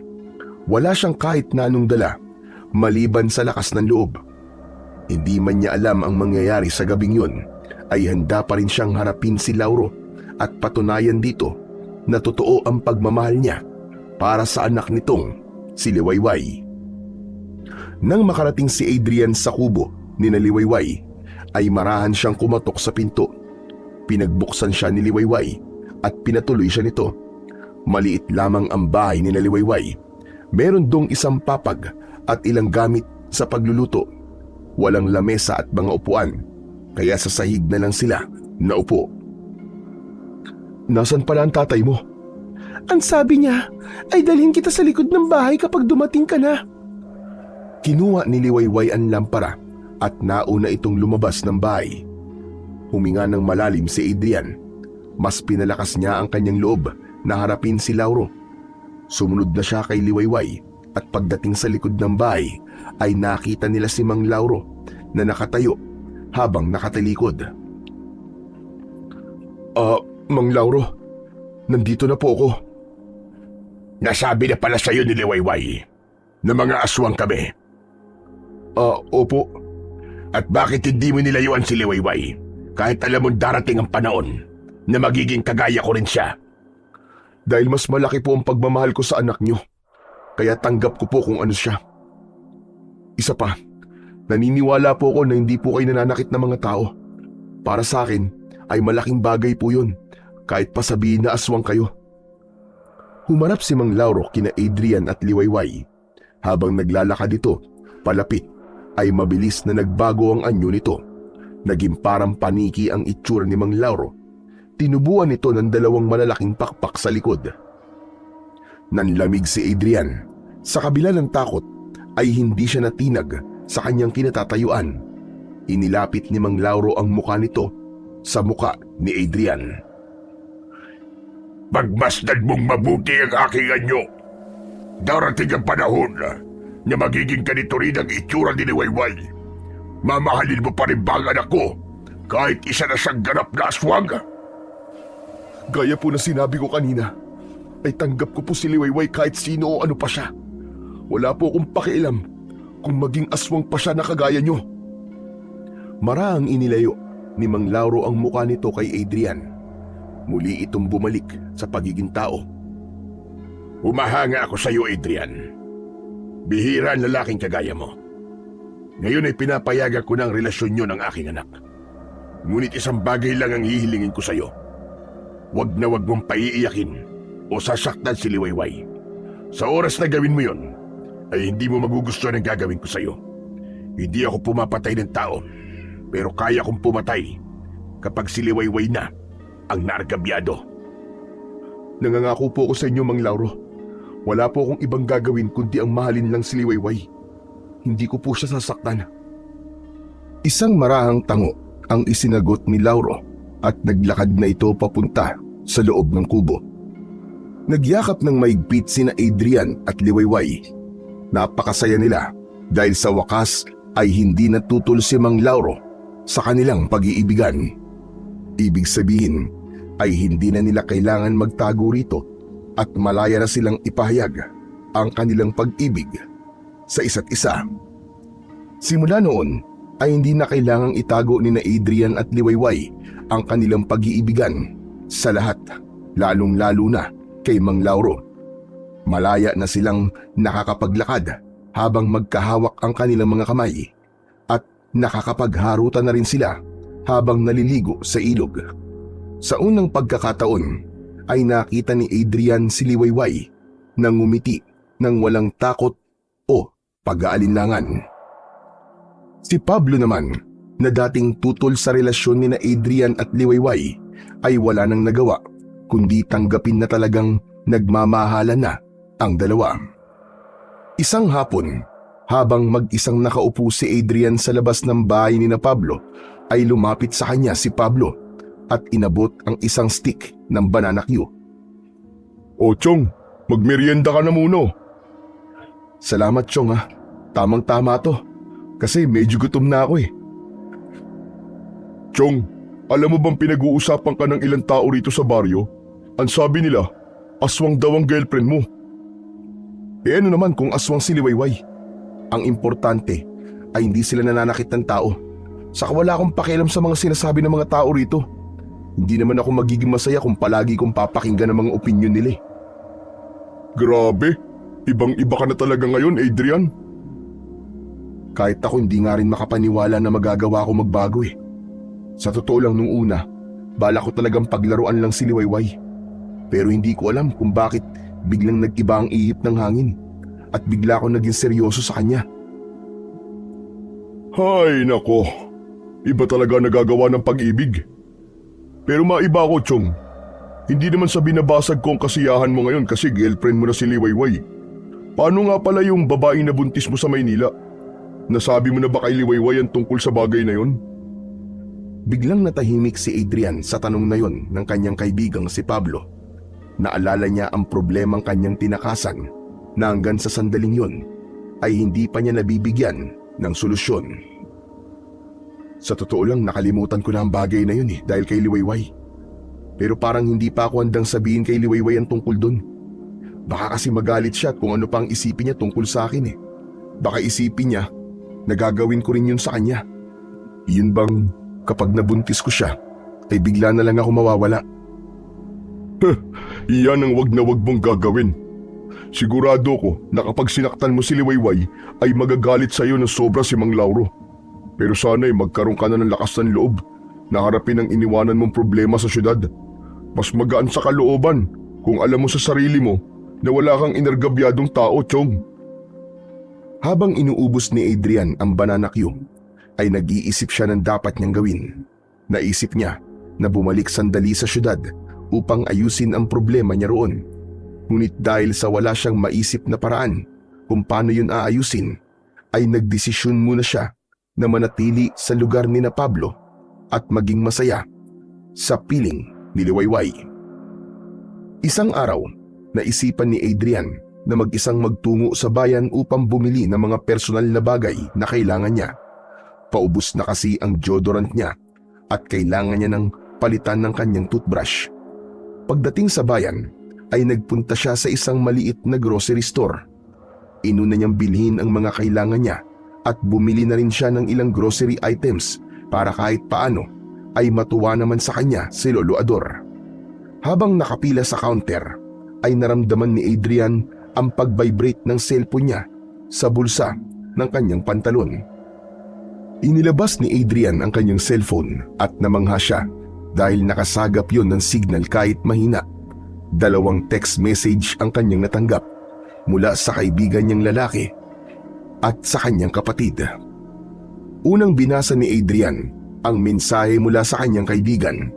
Nanginig ang buong katawan niya matapos basahin ang mensaheng yon. Anak ng, totoo ba to? Hindi ako ang ama ng dinadala ng babaeng nagsabi na nabuntis ko. Ayon sa mensahe ng kaibigan ni Adrian, ay nagpakilala na ang totoong nakabuntis sa babaeng yun at nakatakda ng magpakasal ang dalawa. Sinabi rin ng kanyang kaibigan na hindi niya na kailangang magtago pa. Labis ang kasiyahan ni Adrian ng sandaling yun. Pakiramdam niya ay nagiging tama na ang lahat para sa kanila ni Liwayway. Ngunit ang mensahe mula sa kapatid niya ang bumasag sa kanyang kasiyahan. Nakalagay sa mensaheng yun na nasa ospital ang nanay nila dahil inatake ito sa puso at kritikal ang lagay nito. Agad na nag-reply si Adrian sa kanyang kapatid at sinabi niya na uuwi siya agad upang mapuntahan niya sa ospital ang kanilang nanay. Matapos makapagbayad ng mga pinamili, ay agad na umuwi si Adrian. Pagdating niya sa bahay ni na Pablo, ay wala roon si Lolo Ador at ang hinala niya ay umalis ito dahil merong gagamutin. Si Pablo naman ay wala rin dahil nasa trabaho ito. Mabilis siyang nag-empake ng mga damit at gamit niya. Hindi na niya nagawang ilagay ng maayos ang mga yon sa kanyang bag. Ang tanging nasa isip niya ng sandaling yon ay ang makabalik kagad sa Maynila upang makita ang totoong kalagayan ng kanyang ina. Matapos mag-empake, ay umalis na si Adrian ng bahay ni na Pablo. Mabuti na lang ay may tricycle na nakaabang sa may labas ng gubat, kaya diretso na siyang nagpatid sa bus kahit malaki ang kanyang binayaran. Nang nakaupo na si Adrian sa loob ng bus, ay saka lang niya naalala si Liwayway. Si Liwayway? Lagot! Hindi na ako nakapagpaalam sa kanya. Nalito si Adrian. Hindi niya alam kung babalik ba siya sa baryo para magpaalam kay Liwayway o mananatili na lang siya sa bus dahil malapit na yung mapuno ng pasahero. Hindi bale, babalik na lang ako at saka ako magpapaliwanag kay Liwayway. Sigurado ako na maiintindihan naman niya ako eh. Makalipas ang ilang sandali ay umandar na ang bus. Hindi pa rin nawala ang labis na pag-aalala ni Adrian para sa kanyang ina na nasa ospital. Nang makarating sa Maynila si Adrian, ay agad niyang pinuntahan ng ospital kung saan nakakonfine ang nanay niya. Nalaman niya sa doktor na kritikal ang lagay nito. Nang makausap niya ang kanyang kapatid, ay sinabi nito ang tungkol sa babaeng nagsabing nabuntis niya. Alam na rin pala nito na hindi talaga siya ang nakabuntis sa babaeng yun at sadyang ipinaako lang sa kanya ang isang responsibilidad na hindi naman talaga para sa kanya. Matapos ang 2 linggo ay gumuho ang mundo ni Adrian nang tuluyan ng pumanaw ang kanyang ina. 5 araw itong ibinurol bago inilibing. Hindi muna nakabalik si Adrian sa baryo ni na Pablo dahil kailangan niyang alalayan ang kanyang mga kapatid at ang kanyang tatay. Alam niya na mas kailangan siya ng mga ito at patuloy siyang naniniwala na sa pagbabalik niya sa baryo ni na Pablo ay maiintindihan ni Liwayway kung bakit siya biglang nawala ng matagal. Halos 2 buwan ang nakalipas bago tuluyang nakabalik si Adrian sa baryo ni na Pablo. Gabi na nang makarating siya roon at gulat na gulat sina Pablo at Lolo Ador nang makita siya. "Oh, ba't parang nakakita naman kayo ng multo? Ako to! Totoo ko! Hindi ako aparisyon!" "Adrian, nagbalik ka." "Bakit? Ano bang akala mo? Hindi na ako babalik? Alam mo na hindi ako pwedeng hindi bumalik dahil nandito ang girlfriend ko." Hoy! Ikaw, Adrian! Akala mo ba ay masaya ko na nandito ka na naman? Wala ka talagang magandang pag-uugali. Umalis ka nang hindi man lang nagpaalam sa amin ang aking apo. Alam mo bang kung ano-ano nang naisip namin? Dahil pag-uwi namin ay wala ka na rito sa bahay. Naku, pasensya na po kay Lolo Ador. Biglaan po kasi talaga ang nangyari ng araw na yun eh. Nagpunta kasi ako noon sa bayan. Nakasagap po ng signal ng cellphone ko. At natanggap ko po ang text sa akin ng kapatid ko. Nasa ospital daw po ang nanay ko. Wala naman po kayo rito ni Pablo pag uwi ko, kaya hindi na po ako nakapagpaalam sa inyo. Ganun naman pala nangyari, Lolo. Huwag ka na magalit kay Adrian. Kumusta na pala nanay mo? Magaling na ba siya? Nakalabas na ba siya ng ospital? Yun lang, Chong. Sa kasamang palad, wala na si Mama. Patay na siya. Napayuko si Adrian upang itago ang nagbabadyang luha sa kanyang mga mata. Maya-maya ay umangat ang mukha niya at isang pilit na ngiti ang pinakawalan niya. "Oo nga pala, kailangan kong puntahan si Liwayway. Kailangan kong magpaliwanag sa kanya dahil paniguradong kung ano-ano na ang iniisip niya. Hindi kasi ako nakapagpaalam sa kanya nung umalis ako kasi talaga nagmamadali ako. At oo nga pala, Pablo, may magandang balita. Hindi ako ang ama ng baby na dinadala ng babaeng nagsabing nabuntis ko. Nagpakita yung totoong nakabuntis sa kanya at ikakasal na sila sa susunod na buwan. Wala na akong dapat na ikatakot pa." Inilapag ni Adrian ang dala niyang bag sa sahig. Lalabas na sana siya nang biglang hinawakan ni Pablo ang braso niya. "Sandali lang, Adrian." "Pablo, kung may sasabihin ka sa akin mamayang pagbalik ko na lang. Kailangan ko talagang makausap si Liwayway ngayon." Bukas mo na lang puntahan si Liwayway. Sasamahan pa kita kung nasan siya." "Anong ibig mo sabihin? Lumipat na ba ng bahay si Liwayway?" Sundin mo na lang ang kaibigan mo, Adrian. Sa ngayon ay magpahinga ka na lang muna. Nagtataka man, tila may laman ang mga sinabi ni na Pablo at Lolo Ador. Kaya sinunod na lamang niya ang dalawa. Napagtanto niya na mas maganda sa umaga na lang niya kausapin si Liwayway upang hindi na niya ito magambala pa kung sakaling tulog na ito ng oras na yun. Kinabukasan ng umaga ay maagang nagising si Adrian. Magala siyang kumain ng almusal kasabay ni na Pablo at Lolo Ador. Matapos kumain ay agad niyang inaya si Pablo na samahan siya sa bahay ni na Liwayway. Ngunit nagtaka siya nang sabihin ni Pablo na wala na si Liwayway sa bahay nito at sasamahan siya nito sa lugar kung saan naroon ang kanyang nobya. Kinakabahan si Adrian habang naglalakad sila ni Pablo. Walang imik ang kaibigan niya at hindi niya nagustuhan ang pananahimik nito. Makalipas ang ilang sandali ay nakarating na sila sa isang lugar na hindi inaasahan ni Adrian na pupuntahan nila ni Pablo. Nasa sementeryo sila ng baryong yun. "Teka, Pablo, anong ginagawa natin dito?" "Sumunod ka na lang sa akin at dadaling kita kay Liwayway. Basta, tatagan mo ang loob mo, ha?" Patuloy na sumunod si Adrian sa kanyang kaibigan. Hindi na maganda ang pakiramdam niya ng sandaling yun. Huminto si Pablo sa tapat ng isang puntod na may lapida na nakasulat ang pangalan ni Liwayway. Nanginig ang buong katawan ni Adrian. Napaluhod siya sa lupa at sumabog ang luha niya habang hinahaplos ang malamig na lapida. "Bakit? Ano nangyari, Pablo? Ano nangyari kay Liwayway?" "Nung umalis ka, nang walang paalam, ay hindi lang kami ni Lolo Ador ang nag-alala sa'yo. Mas sigit na nag-alala si Liwayway sa'yo. Araw-araw siya nagpupunta sa bahay para tanungin kung bumalik ka na. Wala namang kaming maibigay na sagot sa kanya kasi hindi rin namin alam kung bakit ka biglang umalis eh. Nang sabihin ko kay Liwayway na baka nagpunta ka sa Maynila, ay nagdesisyon siyang puntahan ka roon. Tsaka sa maampalad, nahulog sa bangin yung sinasakyan niyang bus at isa siya sa mga nasawi. Tuluyang napahagulgol si Adrian sa kanyang nalaman. Hindi siya makapaniwala na sa loob lang ng ilang buwan ay dalawang importanteng tao sa buhay niya ang nawala. Una ay ang kanyang ina at ang pangalawa ay si Liwayway. Kasalanan ko to.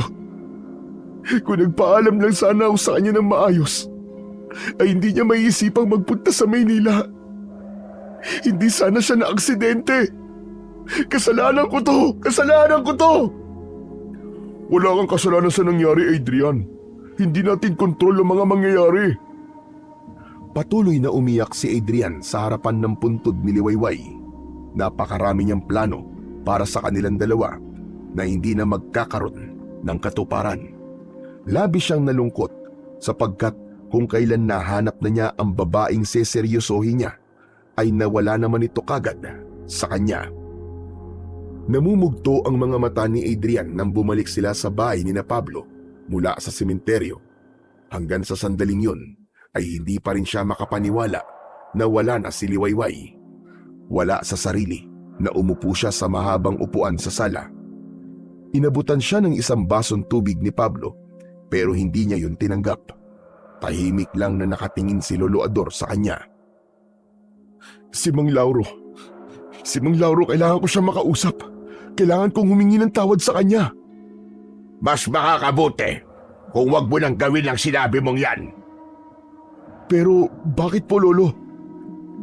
Nang mamatay si Liwayway, ay walang ibang sinisi si Lauro kundi ikaw. Ikaw ang sinisisi niya kung bakit ginusto ni Liwayway na magtugo sa syudad. Nakipaglibing kami noon kay Liwayway at sinabi niya sa akin na wag lang niyang malalaman na nandito ka ulit sa aming baryo dahil talagang papatayin ka niya. Alam mo naman na isang aswang si Lauro at kayang-kaya niyang gawin ang sinabi niyang yon.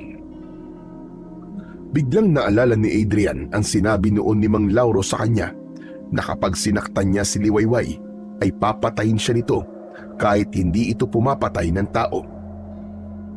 Pero Lolo Ador, baka kapag kinausap ko siya at nagpaliwanag ako sa kanya ay maiintindihan niya ako. Kailangan ko rin po sigurong harapin ang galit ni Mang Lauro dahil totoong may kasalanan ako sa pagkamatay ni Liwayway. Kung gusto mo na sumunod kay Liwayway sa kabilang buhay ay gawin mo yan. Pero nararamdaman ko ang galit ni Lauro. Hindi nga lang yun basta galit, kundi puot na. Namatayan ng anak si Lauro at hindi natin alam kung ano ang kaya niyang gawin sa'yo. Adrian, mas makakabuti siguro na bumalik ka na sa Maynila at wag na munang bumalik dito. Pinag-isipang mabuti ni Adrian ang mga sinabi sa kanya ni Lolo Ador. Makalipas ang ilang sandali ay napagtanto niyang tama ito. Ipinaalam niya kina Pablo at Lolo Ador na bukas ng umaga ay aalis na siya upang magbalik sa Maynila. Naisip niya na hindi pa yun ang tamang panahon upang kausapin niya ang tatay ng kanyang namayapang nobya. Pagsapit ng gabi, habang nakahiga na si Adrian at tulog na sina Pablo sa tabi niya, ay kakaibang kalungkutan ang bumalot sa kanyang puso. Tahimik siyang lumuha habang binabalikan ang masasayang alaala nila ni Liwayway. Ngunit nabasag ang katahimikan ng gabi nang marinig niya ang galit na sigaw ni Mang Lauro sa labas ng bahay. Adrian! Alam ko nandiyan ka sa loob. Lumabas ka, tarapin mo ako! Akala mo ba ay hindi ko malalaman na bumalik ka na? Sabay na napabalikwas ng bangon sina Adrian at Pablo. Lumabas sila ng kwarto at kasabay din nilang lumabas si Lolo Ador sa kwarto nito. Ako na bahalang makipag-usap sa kanya, Adrian. Dito ka na lang at huwag ka nang lalabas. Lumabas si Lolo Ador at isinarado nito ang pinto. Mula sa loob ng bahay ay narinig ni na Adrian ang pag-uusap ng matandang lalaki at ni Mang Lauro. Ador, ilabas mo si Adrian. Wala rito ang hinahanap mo, Lauro. Hindi mo ako maluloko. Naaamoy ko sa Adrian sa loob ng bahay mo. Ilabas mo siya. Dahil kung hindi, ay ako ang gagawa ng paraan para makapasok ako. At sa loob mismo ng bahay mo, ay papatayin ko lalaking yon. Hindi na nakatiis si Adrian. Malalaki ang hakbang na tinungo niya ang pinto. Wala nang nagawa si Pablo para pigilan siya. Nang makalabas na siya ng bahay, ay agad na sumalubong sa kanya ang galit na muka ni Mang Lauro. Ikaw na hayop ka. Nangako ka sa akin na hindi mo sasaktan ang anak ko. Pero anong ginawa mo? Bigla ka na lang naglaho. Iniwan mo siya pagkatapos mo siyang pagsawaan. Mang Lauro, nagkakamali kayo. Makinig muna kayo sa akin. Hayaan niyo ako makapagpaliwanag. Maibabalik pa ba ng paliwanag mo ang buhay ni Liwayway? Ang dapat sa'yo ay mamatay na rin! Nagimbal silang lahat nang mabilis na nag-anyong aswang si Mang Lauro. Sumugod ito kay Adrian, pero agad siyang hinila ni Lolo Ador pabalik sa loob ng bahay. Isasarado na sana nila yun, ngunit hindi nila yun nagawang ipinid dahil itinulak yun ni Mang Lauro mula sa labas. Pilit naman yung isinasarado ni na Lolo Ador at Adrian. Pablo! Kunin mo ang itak ko sa kusina! Bilisan mo! Tumakbo sa kusina si Pablo upang kunin ang itak. Pagbalik nito, ay inabot nito kay Lolo Ador ang itak. Ngunit sa pagkakataong yun, ay hindi na kinaya ni na Adrian at Lolo Ador ang lakas ng aswang na si Mang Lauro. Malakas nitong itinulak ang pinto at tuluyan na yung nabuksan. Napahiga sina Adrian at Lolo Ador sa sahig. Sinunggaban ni Mang Lauro si Adrian at nang pumaibabaw ito sa kanya, ay itinaas nito ang matutulis nitong mga kuko. Isinangga ni Adrian ang kanyang braso. Napasigaw siya nang maramdaman niya ang malalim na pagbaon ng mga kuko ng aswang sa kanyang balat. Sisiguraduhin ko na hanggang sa impyerno ay pagsisisihan mo ang ginawa mo sa anak ko! Sasakmalin sana ni Lauro si Adrian, pero bigla itong tinaga ni Lolo Ador sa likod. Malakas na napasigaw si Mang Lauro at dumagundong sa 4 na sulok ng bahay ang sigaw nito. Malakas na sinipa ni Lolo Ador sa muka ang aswang. Umalis si Mang Lauro sa ibabaw ni Adrian upang harapin ang matandang lalaki. Sunod namang kumilos si Pablo na dala ang isang garapon ng asin. Walang tigil nitong sinabuyan si Mang Lauro. Nalapnos ang balat ni Mang Lauro at napaatras ito habang sumisigaw. Agad namang nilapitan ni Lolo Ador si Mang Lauro at nang akmang tatagain ng matandang aswang, ay mabilis na hinawakan ni Adrian ang kamay ni Lolo Ador. Wag, Lolo Ador! Wag mo siya papatayin! Kung hindi niyo ako papatayin, ay ikaw ang papatayin ko, Adrian! Isasama ko na rin ang matandang lalaki na yan! Tinignan ni Adrian si Mang Lauro diretso sa mata nito. Nagsimulang malaglag ang luha niya. Mang Lauro, hindi ko po gustong mamatay si Liwayway. Nagmamadali po akong umalis doon dahil nasa ospital po nanay ko. Totoong mahal ko po ang anak nyo. Hindi po ako babalik dito kung hindi ko siya mahal. Pero kung ang kamatayan ko magiging dahilan para gumaan ang kalooban nyo, sige, patayin nyo na ako ngayon. Pero wag nyo na pong idamay pa sina Lolo Ador at Pablo. Maniwala po kayo. Mahal na mahal ko po ang anak nyo. Mahal na mahal ko po si Liwayway. At gaya nyo, ay sobra rin po ako nasasaktan sa pagkawala niya. At kung talagang iniisip niyo na may kasalanan ako sa nangyari sa kanya, patawarin niyo po muna ako sana, bago niyo ako patayin. Matapos magsalita ni Adrian, ay unti-unting bumalik sa pagiging tao si Mang Lauro. Walang tigil ang pag-agos ng luha nito habang matiim na nakatingin kay Adrian. Marahang tumayo si Mang Lauro at walang imik na lumabas ng bahay na yun. Napaluhod si Adrian sa saig. Napahagulgulo siya. Kahit walang sinabi si Mang Lauro sa kanya, bago ito umalis, ay naramdaman niya ang pagpapatawad nito. Pagsapit ng umaga, ay umalis na si Adrian sa baryo ni na Pablo at bumalik siya ng Maynila. Dala ang alaala ni Liwayway. Kusang nagbago si Adrian at simula noon ay hindi na siya nanloko pa ng babae. Ipinagpatuloy niya ang kanyang buhay at nag-focus siya sa kanyang trabaho upang kahit paano ay sandali niyang makalimutan ang pagkawala ng babaeng pinakamamahal niya na si Liwayway. Makalipas ang 3 taon, muling pumasok ang pag-ibig sa buhay ni Adrian. Isang babae ang muling nagpatibok ng kanyang puso. Nang magpakasal sila, ay hindi niya kinalimutan na imbitahan sina Pablo at Lolo Ador. Ayon sa dalawa, matapos ang gabi na umatake sa kanila si Lauro, ay umalis na ito sa baryo at walang nakakaalam kung saan ito nagtungo. Masayang namuhay sina Adrian at ang kanyang asawa sa Maynila. Hindi nagtagal ay binihiyaan sila ng isang anak na babae na pinangalanan niyang Liwayway. Nang ito ay binyagan, ay inimbitahan niya sina Pablo at Lolo Ador dahil na rin sa pangako nila sa isa't isa na kung sino ang unang magkakaanak ay magiging ninong ng kanilang anak.